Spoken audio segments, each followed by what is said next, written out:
Enrollment with GST is a simple two-stage process consisting of Part A and Part B of the registration application. This video will introduce you to Part A of the registration application.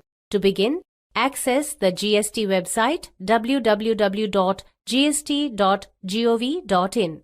From the home page, open the Services menu, click the Registration category and select New Registration option. Note that the fields marked with a red color dot are mandatory fields. Select New Registration and GST Practitioner.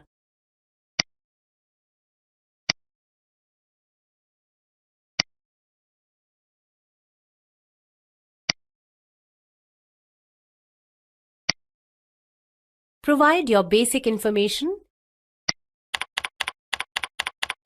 including the permanent account number, PAN.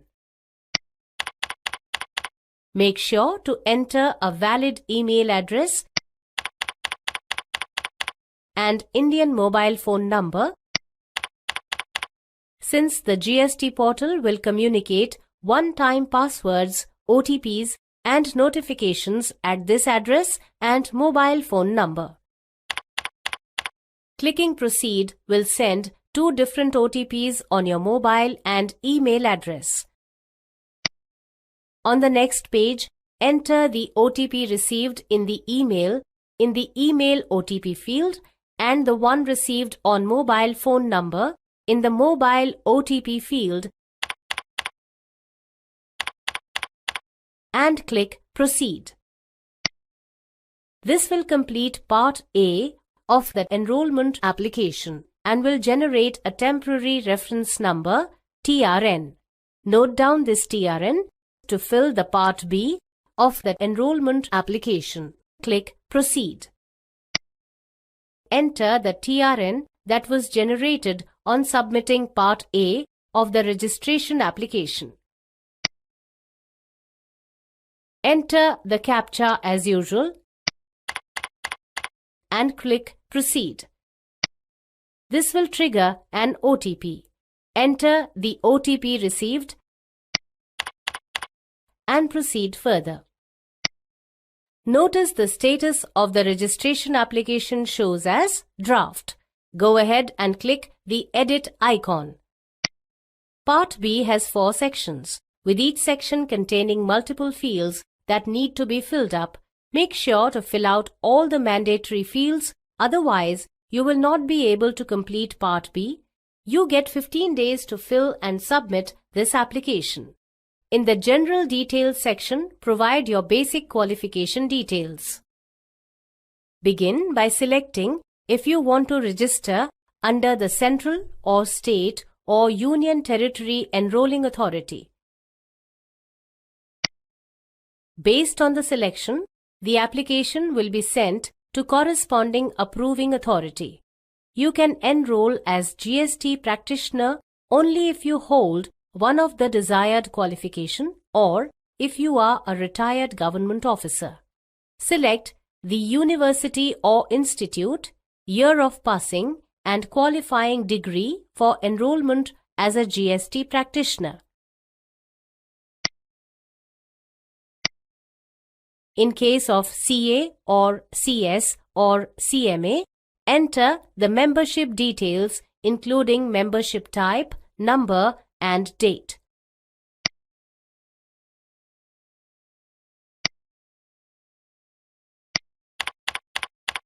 Upload a document supporting your qualification or proof of you being a retired government officer. Make sure the document is in PDF or JPEG format and of size up to 100 KB. Click Save and Continue to save this information. Notice the General Details section's color has now changed to blue and also has a tick on it indicating the section is filled. You can now navigate to any section of the application and start filling the application. In the Applicant Details section, enter the personal information like name, date of birth, father's name, gender, permanent account number, PAN, Aadhaar, and landline number. Notice the mobile phone number and email address are pre-filled as entered in the Part A of the application.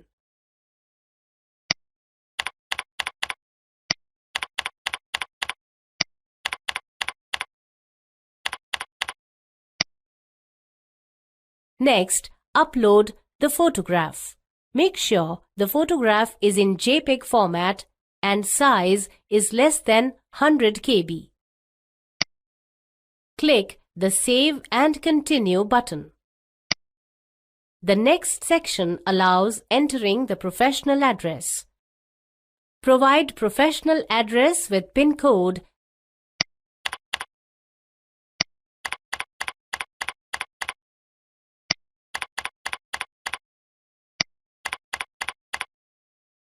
and upload necessary proof of address. Make sure the document is in PDF or JPEG format and size is less than 1 MB. In case the professional address is neither on rent nor own premise, select the consent letter option and upload a no objection certificate (NOC) from the owner of the premises.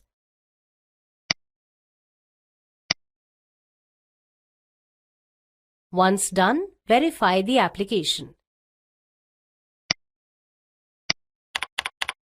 You can submit the application using PAN-based Class 2 or 3 Digital Signature Certificate (DSC), but before submitting the application using DSC, the DSC needs to be registered using the Register DSC service on the portal.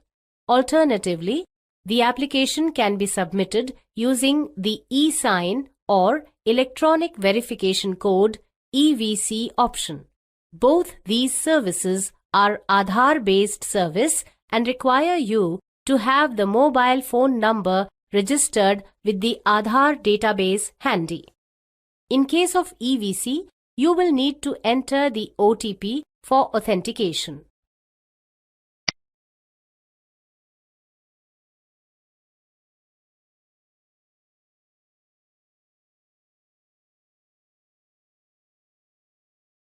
Agree to the warning message, which says that all your furnished information is subject to verification and scrutiny.